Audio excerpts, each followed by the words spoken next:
In every sport, there comes an athlete that isn't just levels above their competition. That would be an understatement. The only right word would be dimensions.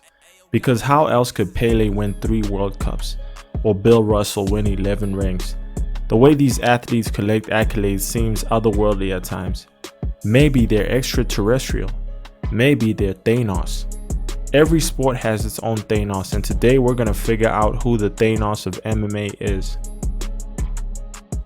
Number 5 is Anatoly Maliknan. I place him at the number 5 spot because he fights in a different organization called ONE, and the competition isn't as high as that of the UFC. I included him on the list because he is a 3-division champ, and that has never been done before because of the competition in limited weight classes in MMA. Number 4 is Anderson Silva. Anderson Silva was a problem for the middleweight division with his perfected counter-striking and head movement, which at times made him look invincible. Anderson retired with a total of 12 title wins.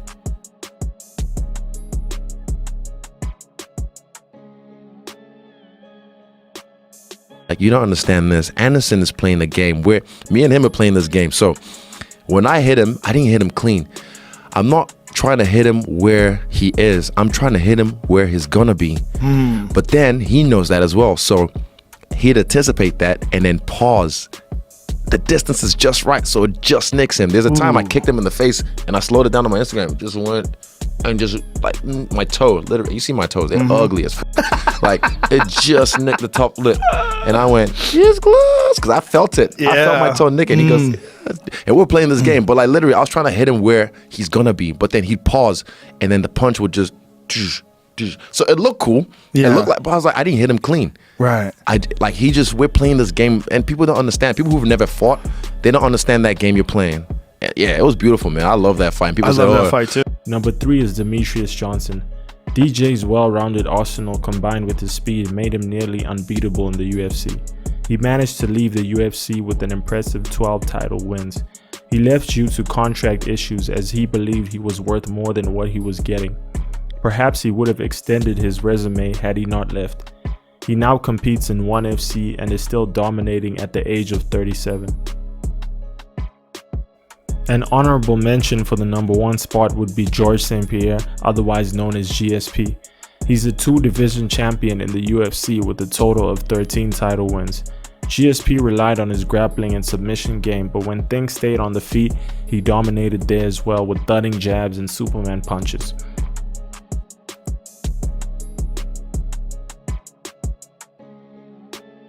You know, he took 4 years off and everything like that, but he's still one of the greatest, if not the greatest of all time. And you saw that in that fight. Yeah. I don't think he was, I mean, Michael cut him.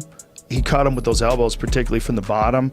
But, you know, Georges St-Pierre, he's a special guy. He really is a special athlete. People were really underestimating how great Georges St-Pierre was. Yeah. He's a guy who beat every person that was ever put in front of him. The losses that he had avenged so beautifully. Dominantly. Georges St-Pierre is a monster, and you know, I think that everyone, including myself, you know, really didn't think he was going to be able to come back with that long of a layoff and compete the way that, you know, you said it yourself, Mike was just mentally pushing himself forward, getting better and better. Michael Bisping today destroys Michael Bisping, a younger Michael Bisping 7 years ago. That's crazy. He's an older man now. Yeah, maybe. It's entirely possible. I mean, the fighting is such a crazy proposition that even with like elite guys, like even when someone won a fight, like if you made them fight again, would they win 100% of the time? I don't think they would. Not 100%. No. For So sure. there's things in weird events that can change your fortune in a fight.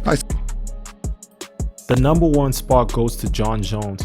Jon Jones is the greatest MMA fighter of all time and the only other undefeated fighter on the list aside from Anatoly, with his only loss coming from a DQ from illegal elbows.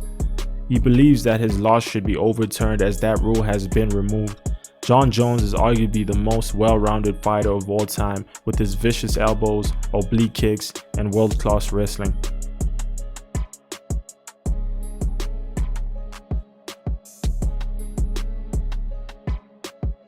I think Jones has some of the best defense. The best. Both wrestling, grappling, Yeah. and striking. Just doesn't get hit. Yeah. Distance. Side kick to your kneecap is no longer there, and then when you thinking about that side kick, boom, left elbow to the eye orbital. Yep. it's a tough puzzle. He's like, and he's not light on his feet. He's just right there in front of you, like an unmovable force. You know, he's just gonna stand right there in front of you. He's not gonna go back or nothing. It's just. And if he catches you catching a break, you trying to take a breath of air, whap, whap, whap, whap, starts pouring it on you. Starts kicking your legs, front kicking you in the body, over and over and over. He sees you slowing down. He's a predator, man. I wish like they could make a science experiment, make Mighty Mouse 205, make that fight happen, or shrink John Jones and make that fight happen. Yeah, no shit, right? Yeah. No shit. That would be crazy. That would be Who do you crazy. See, the thing is, no 205er can move like Mighty Mouse moves. You would have to see how can Mighty Mouse move at 205. Yeah. Because the thing about him is there's no gravity. There's no gravity fucking with him. Yeah. When he's 125, he's cutting angles and he's where is he? You know, he's on your legs. He can do everything. But his technique though is also that's what I get so when I see him doing the things like he kicks like a Thai dude, shoots a double leg like a good wrestling dude. It's not like just an athletic guy that's explosive. Everything is done just right, you know. Yeah. Same thing with John, you know. He's got great technique everywhere. Yeah, I mean, Matt Hume has produced some great fighters, but then there's Mighty Mouse. Like, he's produced some great talent, but then there's Mighty Mouse. He's like stands way out.